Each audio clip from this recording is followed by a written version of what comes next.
Hello বন্ধুরা, কেমন আছো সবাই?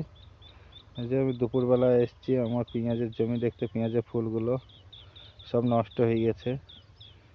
হনুমান ঢুকেছিল, হনুতে ঢুকে সব ভেঙে দিয়ে গেছে। অনেক কুকুর ঢুকেছিল, কুকুরে নষ্ট করেছে। তারপরে যে শিয়াল ঢুকেছিল, শিয়ালে সব ভেঙে ভেঙে পালিয়ে গেছে। জাল দিয়ে ঘিরেছে, এই যে জালও ছিঁড়ে দিয়েছে, সব জাল একদম ছিঁড়ে ঢুকে গেছে। শিয়ালের খুব অত্যাচার মাঠে। শিয়াল আছে, কুকুর আছে, হনুমান আছে, সব নষ্ট হয়েছে, সব ভেঙে ফেলে দিয়েছে। খুব পরিশ্রম করে ঘেরেছিলাম চারিদিক, কিন্তু ঘেরে কিছু করতে পারিনি, সব ভেঙে দিয়েছে। এতে খুব একটা ভালো ফল হবে না। কি সুন্দর হয়েছে, কি সুন্দর হয়েছে ফুল, কিন্তু ফুল হয়ে কি হবে? ফল টিকবে না। সব গাছ ভেঙে দিলে ফল টিকে না।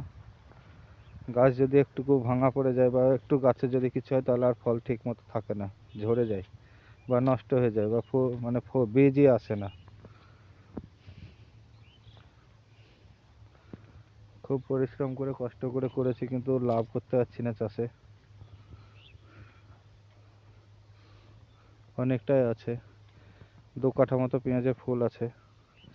2 কাঠার মধ্যে কিচ্ছু করতে পারলাম না, কোনো লাভ হবে না। সম্পূর্ণ পরিশ্রম করাই হবে,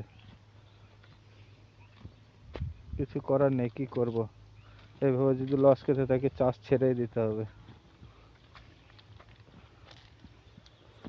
এইভাবে লস খেলে না, চাষ ছেড়েই দিতে হবে। চাষ করে কোনো লাভ হবে না। দেখুন ফুলগুলো কত বড় বড় আর কত মোটা হয়েছে।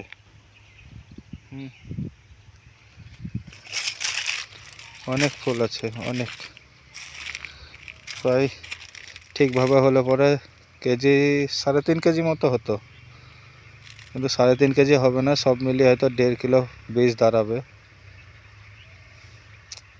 1.5 কিলো যা বীজের দাম, তার থেকে পেঁয়াজের দাম অনেক বেশি, আমাদের খরচ হয়ে গেছে।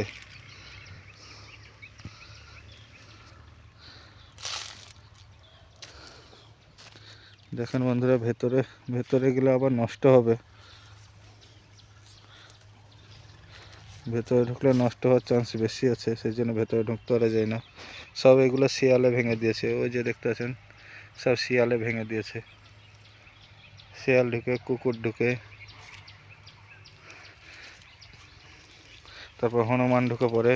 হনুমান আসে, এসে পেঁয়াজের ফুলগুলো খেয়ে নেয়।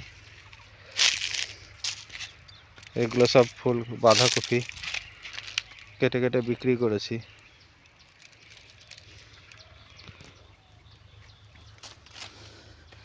অনেক পরিশ্রম করি, কিন্তু পরিশ্রমে কোনো ফল পাই না আমরা। এত যে পরিশ্রম করি, সে পরিশ্রমের কোনো মূল্য আমরা পাই না। সব কিছু আমাদের বৃথায় চলে যায়। অনেক সময় বৃথায় যায়, অনেক সময় কোনো রকমের খরচটা উঠে আসে। আবার কোনো কোনো সময় দেখা গেল সবই শেষ হয়ে যায়।